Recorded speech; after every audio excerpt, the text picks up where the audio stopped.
કેમ છો વિદ્યાર્થી મિત્રો? બધા મજામાં છો ને?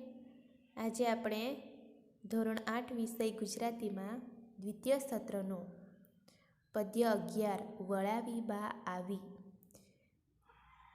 અને એના લેખક છે ઉષ્ણસ. તો સૌથી પહેલાં આપણે વળાવી બા આવી એને આપણે પૂર્વ ભૂમિકા જોઈએ. વિદ્યાર્થી મિત્રો, અહીં કવિએ કે દિવાળીની રજાઓમાં પોતાના વતનમાં જે દીકરાઓ આવ્યા હતા એ પાછા પોતપોતાના જે સંતાનો પાછા વિદાય લે છે અને તેવા સમયે આજે બા છે એ એમના દીકરાને અડધે સુધી મૂકવા જાય છે અને એ જ્યારે પાછા આવે છે ત્યારે આખું જે ઘર છે એ સુનકાર બની જાય છે અને એને ખૂબ જ દુઃખ થાય છે. કે મિત્રો, તમે વૃદ્ધાશ્રમ જોયું છે કે જોયું ન હોય તો એની તમે અવશ્ય મુલાકાત લેજો. કે વૃદ્ધાશ્રમમાં જે વડીલો હોય છે કે તેમને એમના જે માતા પિતા એના દીકરાઓ શું કરે છે કે મુશ્કેલીના સમયમાં ઘરમાં મૂકી જાય છે. પરંતુ એવું ક્યારેય થવું જોઈએ નહીં કે જે મા બાપે આપણને નાનપણથી આંગળી પકડીને જેણે ચાલતા શીખવાડ્યું છે એને જ્યારે સેવા કરવાનો વારો આવે છે ત્યારે એના દીકરાઓ શું કરે છે, ઘરમાં મૂકી આવે છે. પરંતુ એવું થવું જોઈએ નહીં કે હંમેશા જે વડીલ હોય છે એની આપણે સેવા કરવી જોઈએ. તો અહીં પણ આપણને એવું જ એક કરુણ રસ નિષ્પન્ન થાય એના વિશેનો આજે આપણે કાવ્ય છે એ આજે આપણે જોવાના છે. સૌથી પહેલાં આપણે કવિ પરિચય મેળવીએ. કવિ શ્રી નટવરલાલ કુબેરદાસ પંડ્યા ઉષ્ણસનું નામ છે અને એનું ઉપનામ છે ઉષ્ણસ. બરાબર. જન્મ 28/9/1920 રોજ થયો હતો. જન્મ સ્થળ છે ગામ સાવલી અને જિલ્લો વડોદરા. એમનું મૃત્યુ 7/11/2011 દિને થયું હતું. તેઓ વલસાડમાં આવેલી કોલેજના અધ્યાપક અને આચાર્ય હતા. એમના કાવ્ય સંગ્રહ જોઈએ તો પ્રસૂન, આર્ધા, નેપથ્ય, તૃણનો ગ્રહ, સ્પંદ અને છંદ એમના કાવ્ય સંગ્રહો છે. આ ઉપરાંત તેમણે સોનેટ કાવ્ય પ્રકારમાં કેટલીક સોનેટ માળાઓ પણ આપી છે અને આજે જે આપણે કાવ્ય જોવાના છે એ પણ એક સોનેટ છે. વાત્સલ્ય ભાવ નિરૂપતા કુટુંબ ચિત્રો, ગ્રીષ્મ અને વર્ષાના મનોહર પ્રકૃતિ વર્ણનો અને કાવ્યમાંથી સ્ફુરી રહેતું ચિંતન તેમના કાવ્યની નોંધપાત્ર લાક્ષણિકતાઓ છે. વળાવી બા આવી એ સોનેટમાં કવિએ બાના હૃદયભાવી સ્નેહ તથા સંતાન વિરહથી વ્યાપેલા વિષાદના હૃદયસ્પર્શી વર્ણન દ્વારા કરુણ રસ રજૂ કર્યો છે. શરૂઆત કરીએ. રજાઓ દિવાળી તણી થઈ પૂરી ને ઘર મહી દહાડાઓ કેરી સ્ખલિત થઈ શાંતિ પ્રથમની. વસેલા ધંધાર્થે દૂર સુદૂર સંતાન નિજના જવાના કાલે તો જનક જનનીને ઘર ધણા. કે હવે શું થાય છે, દિવાળીની રજાઓ પૂરી થાય છે અને ઘરમાં જે શાંતિ હતી તેનો સ્ખલિત એટલે કે હવે ભંગ થવાનો છે અને જે પોતપોતાના વસેલા ધંધાર છે, દૂર દૂર વસેલા પોતાના સંતાનો તો કાલે જવાના છે. અને આ પ્રમાણે જે માતા અને પિતા અને ઘરમાં રહેતા જે ભોય છે એ શું કરે છે, એમના લખાયેલા વિરહને એ લોકો જુએ છે. કે સદાના ગંગા મા સ્વરૂપ ઘરડા ભોય સહુને લખાયેલા કર્મે વિરહ મિલને તે રજનીએ. કે તે સાંજે બધાને એ લોકો જુએ છે અને ગંગામાં સ્વરૂપ એટલે કે જે વિધવા સ્ત્રી હોય છે એની નામની આગળ ગંગસ્વ એવું લખાય છે. તો એવા ઘરમાં કોણ છે, એક તો ભોય છે અને બીજા જે ઘરડા બા છે. એ લોકો એ જે સહુને લખાયેલા કર્મ કે જે વિરહ છે, જે એ લોકોથી છૂટા દૂર થવાનું છે, એ લોકો રજની એટલે કે સાંજે એને એ લોકોએ બધું જોયું. નિહાળ્યો સૌ વચ્ચે નિયત કરી બેઠો નિજ જગા, ઉવેખી એને સૌ જરટ વળી વાતે સૂઈ ગયા. કે એ લોકોએ પોતપોતાને નક્કી કરેલા સ્થાને કે રાત્રે જ્યાં ઊંઘવાની જગા હોય છે ત્યાં નિયત કરેલી જગ્યાએ લોકો બધા બેઠા. નિજ એટલે કે પોતાની સ્થાને બેઠા અને ઉવેખી એટલે કે જાણે કે કંઈ જ થવાનું નહીં કે કાલે જવાના નહીં એની દરકાર કર્યા વિના, જરટ એટલે કે ઘરડું કે દરકાર કર્યા વિના એ જે વડીલ છે એ લોકો વાતચીત કરીને પાછા સૂઈ ગયા. સવારે ભાભીનું ભર્યું ભર્યું ઘર લઈ ભાઈ ઉપડ્યા. ગઈ અડધી વસ્તી ઘર થઈ ગયું શાંત સઘળું. કે હવે સવાર થાય છે એટલે હવે એ લોકો જે મોટો દીકરો છે એ સવારે ભાભીનું ભર્યું ઘર એટલે કે કેવું કે એમના જે નાના નાના ટાબરિયા છે એની સાથે લઈને જે ભાઈ છે એ એમને લઈને જાય છે. એટલે જાણે ઘર છે તે કેવું થઈ ગયું, શાંત થઈ ગયું. અને જે વસ્તી છે એ પણ અડધી થઈ ગઈ, જાણે કે ઘર અડધું ખાલી થઈ ગયું હોય એવું બાને લાગતું હતું. કે વિદ્યાર્થી મિત્રો, તમે પણ દિવાળીની રજાઓમાં મામા, ફોઈ, કાકા, કાકી આવે તો તમે એમને મૂકવા જાઓ છો ને?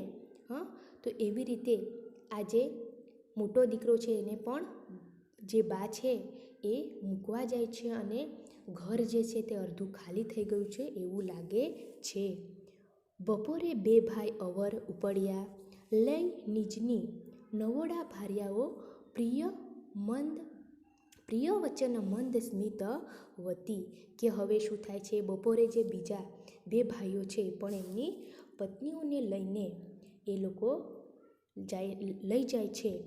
તો અહીં શબ્દ છે નવોઢા એટલે કે નવપરિણીત જે સ્ત્રી છે એને કહેવાય છે નવોઢા, નવવધુ, બરાબર.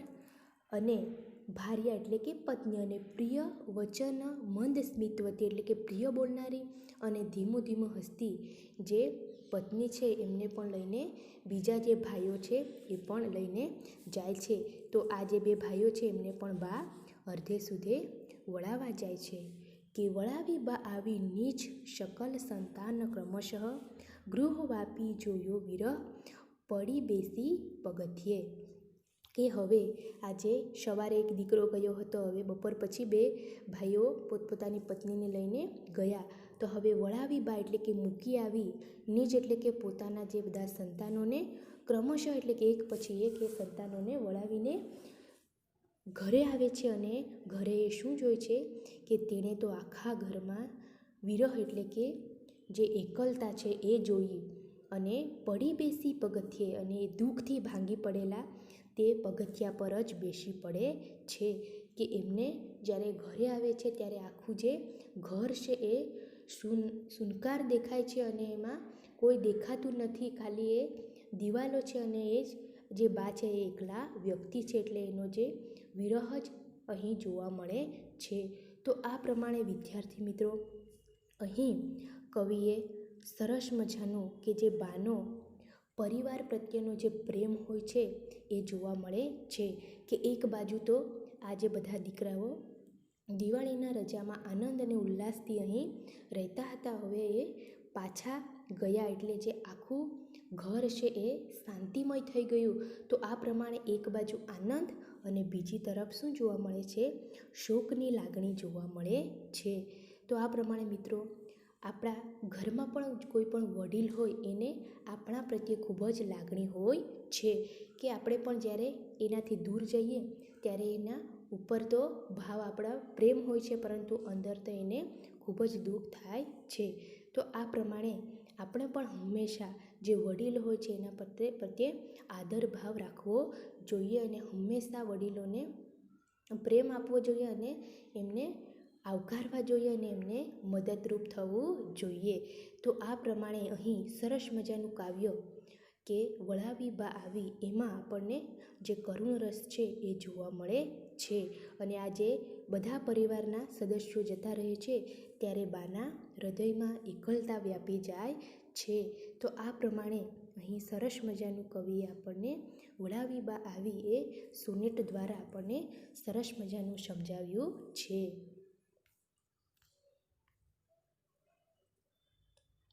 હવે આપણે આ સોનેટનું કાવ્ય સ્વરૂપ જોઈએ. આ શબ્દ સમજૂતી છે તમારે લખવાની છે કે સોનેટનું કાવ્ય સ્વરૂપ કેવું હોય છે. તો એની ભૂમિકા છે કે સાહિત્યના દરેક સ્વરૂપને પોતાના નિયમો અને પરંપરાઓ હોય છે. તે જુદા જુદા રૂપો સ્વરૂપો દ્વારા અભિવ્યક્તિ થાય છે. ગુજરાતમાં વિકસાવેલા મુખ્ય કાવ્ય સ્વરૂપોમાં સોનેટનું મહત્ત્વનું સ્વરૂપ છે કે સોનેટ એ કેવું છે, વિદેશી સ્વરૂપ છે અને તેનું મુખ્ય સ્વરૂપ તે કયું છે, સોનેટ છે. અને ગઝલ અને હાઇકુ એવા અન્ય સ્વરૂપો પણ છે. એનો ઉદ્ભવ ઇટલીમાં થયો હતો અને સૌ પ્રથમ આજે અંગ્રેજી ભાષામાં વિકસ્યું હતું અને તેની અસર ગુજરાતીમાં જે કોઈ કવિ લાવ્યા હોય તો એ છે બળવંતરાય ઠાકરે અને એમણે ઈસવીસન 1888માં ભણકારા નામનું પ્રથમ સોનેટ રચ્યું હતું. એમના લક્ષણો જોઈએ તો ઉર્મી કાવ્યોનો જ એક આ પ્રકાર છે. કયો? સોનેટ. ઉર્મી કાવ્યોમાં ઉર્મી કે સંવેદન મુખ્ય હોય છે. આપણે જોયું ને કે એમાં મુખ્ય ભાવ કરુણ છે, બરાબર. અને સોનેટમાં એની સાથે વિચાર, ચિંતન કે જીવન દર્શન ઉમેરાય છે. આપણે ચિંતન પ્રધાન ઉર્મી કાવ્ય કહી શકીએ. સોનેટ માટે 14 પંક્તિની મર્યાદા અને એના ઉદ્ભવ કાળથી સ્વીકારવામાં આવી છે. એનો અર્થ થયો કે ટૂંકા વિસ્તારમાં કવિએ સઘન રીતે અનુભવને ઠારસવાનો હોય છે. એટલે કે 2 પંક્તિઓ હોય છે અને એમાં ઘણું બધું કહી જાય છે. તેમજ ઘાટનું સૌષ્ઠવ જાળવવાનું હોય છે અને કેન્દ્રમાં જે વિચારનો યોગ્ય ઉપાડ કરી અંતે ભાવ પલટાનો સિદ્ધ કરવામાં સોનેટની સફળતા રહેલી છે. ત્યાર પછી જોઈએ એનું વિભાજન અને પ્રાસ. તો એમાં 14 પંક્તિ ધરાવતી સુગ્રથિત સુબદ્ધ કાવ્ય રચના છે. તેથી તેના પંક્તિના અંતે આવતા પ્રાસનું ઘણું મહત્ત્વ છે. હવે પ્રાસ રહિત સોનેટ રચના પણ થાય છે. ખરેખર કાવ્યમાં કાવ્યભાવ અને તેના મરોડ સાથે સંકળાયેલો મુદ્દો છે. પરંતુ સોનેટનો એક શિસ્તબદ્ધ કાવ્યકૃતિ તરીકે વિચાર કરીએ તો એમાં પ્રાસની ચોક્કસ ગૂંથવણી અવગણી ન શકાય. એટલે કે પંક્તિ કેટલા અક્ષરની હોય છે? 14 અક્ષરની હોય છે અને લયબદ્ધ હોય છે. બળવંતરાય ઠાકોરે ગુજરાતી ભાષાને આપેલા સોનેટમાં મોગરો, વધામણી અને ભણકારાનો સમાવેશ થાય છે. તો આમ ઉચનસથી માંડીને લાભશંકર ઠાકર અને ચીનુ મોદી સુધીના કવિઓએ સોનેટની પરંપરાને સમૃદ્ધ રાખી છે. તો આ પ્રમાણે આપણે જે સોનેટ જોઈ ગયા એનું આપણને અહીં ટૂંકમાં એમાં કેવો ભાવ હોય છે, કેટલી પંક્તિ હોય છે અને કેટલા કવિઓએ એમાં એનું યોગદાન છે, કેટલા કવિઓએ એમાં જે સમૃદ્ધિ પ્રાપ્ત કરી છે તેના વિશે આપણે જોયું. હવે આપણે આજે એક વાક્યના પ્રશ્ન છે અને વ્યાકરણ છે એની આપણે ચર્ચા કરીએ. કે વિકલ્પોવાળા પ્રશ્ન છે કે ઘરના સભ્યો વારા પરથી વિદાય લઈ રહ્યા છે કારણ કે દિવાળીની રજાઓ પૂરી થઈ છે. ભાભીનું ભર્યું ઘર એટલે કે કેવું? પરિવાર સાથેનું ઘર. સંતાનો દૂર દૂર કેમ વસેલા છે? તો ધંધાર્થે. સંતાનોને કોણ વળાવવા ગયું? તો કે બા. કવિ નટવરલાલ કુબેરદાસ પંડ્યાનું ઉપનામ જણાવો. તો આપણે જોઈ ગયા શું છે? ઉષ્ણસ, બરાબર. એક વાક્યના પ્રશ્ન છે કે સંતાનો પાછા વિદાય કેમ થાય છે? તો કે દિવાળીની રજાઓ પૂરી થતાં ધંધાર્થે દૂર દૂર વસતા સંતાનો પાછા વિદાય થાય છે. દિવાળીના વેકેશનમાં બાના ઘરની સ્થિતિ કેવી હતી? કે દિવાળીના વેકેશનમાં તો બાના ઘરની સ્થિતિ કેવી હતી? હર્યું ભર્યું હતું. બાનું ઘર એમાં પુત્ર પુત્રવધુઓ બાળકોથી હર્યું ભર્યું અને કિલ્લોલથી ગુંજતું હતું. ત્રીજો પ્રશ્ન છે ઘર શાંત કેમ થઈ ગયું? કારણ કે સવારે જે મોટા ભાઈ છે એમના પત્ની અને બાળકોને લઈને રવાના થઈ ગયા એટલે ઘરમાંથી અડધી વસ્તી જાણે ગઈ એટલે આખું ઘર શાંત થઈ ગયું હતું. ઘરની શાંતિ સ્ખલિત થવાનું કારણ કયું હતું? તો એનું કારણ શું હતું કે દિવાળીનું વેકેશન એક તો પૂરું થયું હતું અને બધાએ પોતપોતાના ધંધાર્થે જવું હતું અને ત્યાં વસતા હતા એટલે એ જે ભંગ થવાનું કારણ હતું. બા પગથિયા પાસે કેમ બેસી જાય છે?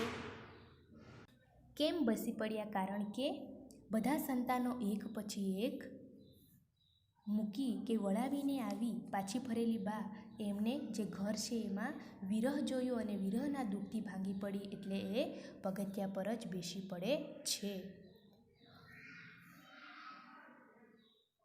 હવે આપણે આ જે સ્વાધ્યાયના પ્રશ્નો છે એ તમારે લખવાના. પ્રશ્ન 5, શબ્દોના બે સમાનાર્થી શબ્દો લખો. તો અહીં છે જનની.